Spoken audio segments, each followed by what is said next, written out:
Are you tired of getting taken down by pesky mobs or bosses in Wynncraft? Well, fear not, because in this video, you will learn some surefire tricks to help you come out on top and avoid that annoying "you died" screen. So listen up, because this isn't about romance. It's about how to move to take down serious rivals in Wynncraft.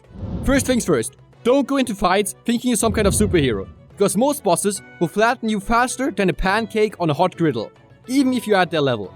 To avoid that, our first topic is strafing, which involves moving sideways while fighting. The AI in Wynncraft may be clever, but it's not psychic. It can't predict your every move. It can only react pretty darn fast as to where you were just a second ago. So if you want to keep it guessing, all you need to do is avoid going back to the same spot and instead try moving in a circle around your opponent. This is called circle strafing, and it's like a little game of cat and mouse, just that you're the one in control. But what if you don't have enough room to do a full circle? No problem, just try half circle strafes by moving back and forth. While doing this, keep avoiding the spot you were in 1 second ago. Otherwise, the AI will catch on to you. Which way you circle strafe can matter as well. This because some foes have something called walking angle variation. If enabled, mobs will face up to 30 degrees away from the player. This feature is designed to stop large groups of mobs from huddling too closely together by changing their movements. But it is also a handy tool that can help you dodge spells, kite melee mobs, and even potentially avoid basic mob projectiles, as they don't originate from the mob's position, but slightly in front of it. If they face to the side, then it will originate from there, and the further you are away from it, the bigger the chance of you successfully avoiding the attack.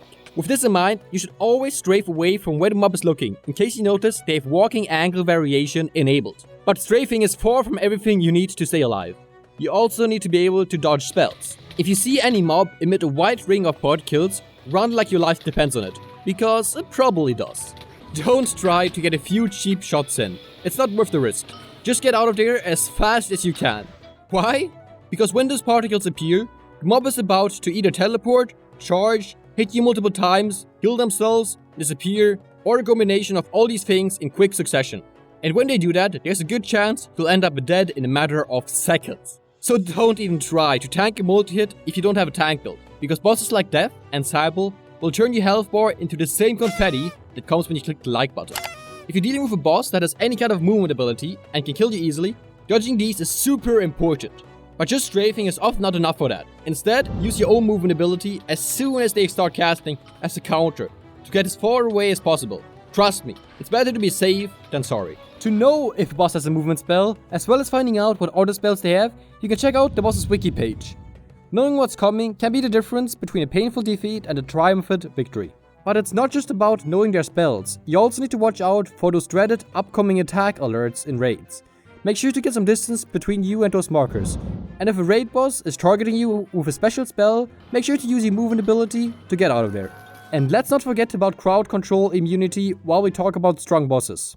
Even though it isn't directly connected to movement, it can still play a big part in being able to beat bosses or other strong mobs. Some mobs are immune to certain effects like knockback, blindness, and slowness.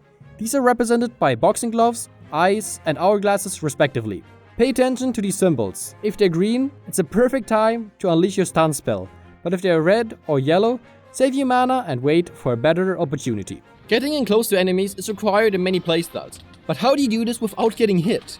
Definitely don't sprint towards them, especially if you're dealing with a boss that throws stuff at you, because one tiny shot could feel like you just got smacked by a bulldozer. Instead, use your movement spells to approach. It's much safer. Next, when you're low on health, remember what Oliver Goldsmith said. He who fights and runs away may live to fight another day, but he who is battle slain can never rise to fight again. Even if the boss is almost defeated, your survival is way more important. Chuck that healing potion like it's a cold drink on a hot summer day. Give yourself a few seconds to recover and then jump back into the fight. And never, ever think you've got this fight in the bag. Most people who die in Wynncraft make that mistake, thinking they can handle anything. But you now know better. When you're in trouble, run. When you see that white ring of death, run. Be smart, strafe around your opponent, look for walking angle variation, and use your movement spells if you can, and watch as you come out on top. But the truth is, to be able to survive, you also need some good gear, which can be expensive. So next, check out this video to be able to afford the best items.